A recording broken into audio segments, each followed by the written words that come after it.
The Speaker of Parliament, shortly after taking his seat in the House, proceeded to react to the concerns about his earlier directive to journalists in Parliament.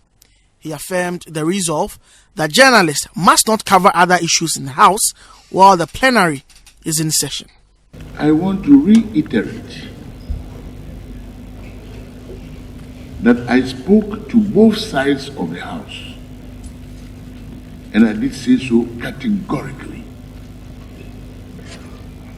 I reminded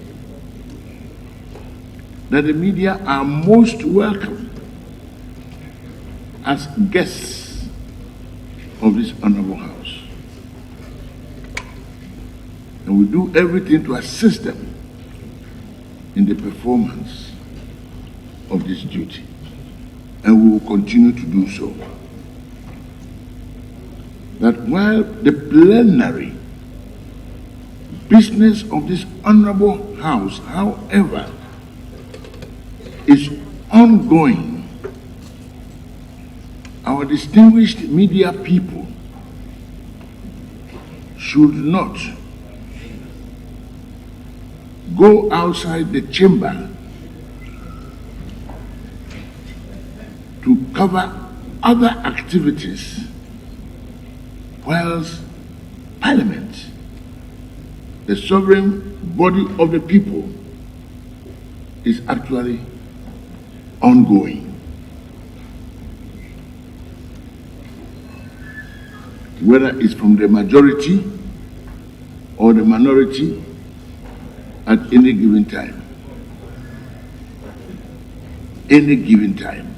But earlier, the Parliamentary Press Corps had engaged the leadership of Parliament at a crunch meeting where the media got assurances that Parliament does not intend to gag journalists. I thought that this was really some friendly advice to all of us, that primarily we are here for this.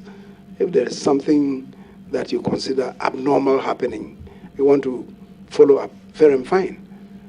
Except in this regard, we thought that there was a bit of, I wouldn't want to call it errant behavior, but behavior that was really out of sync with the general rules of your engagement, which is why the Speaker responded to it the way he did. I'm not too sure that he said these things in anger.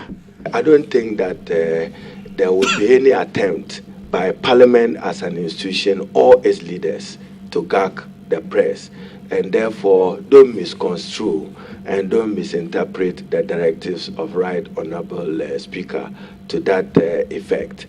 What he sought to do probably was to advise that whilst we are in session, focus on considering matters within the chamber, and that the various caucuses can hold their press briefing and press engagement before sitting and outside sitting. It does not tie your hands at all, and there's no intention to tie your hands at all. The majority leader, however, insisted that he does not owe the media any apology for the complaint he lodged to the Speaker. I've taken pain to explain to you what really transpired. And for you to tell me that you should apologize to me for telling you that the rules of the game that we all subscribe to. My own thinking is that you were a bit, going out of bounds. As I said, the minority leader added his own words to it. The Speaker encapsulated it. And you are saying that for what we have done, we owe you an apology.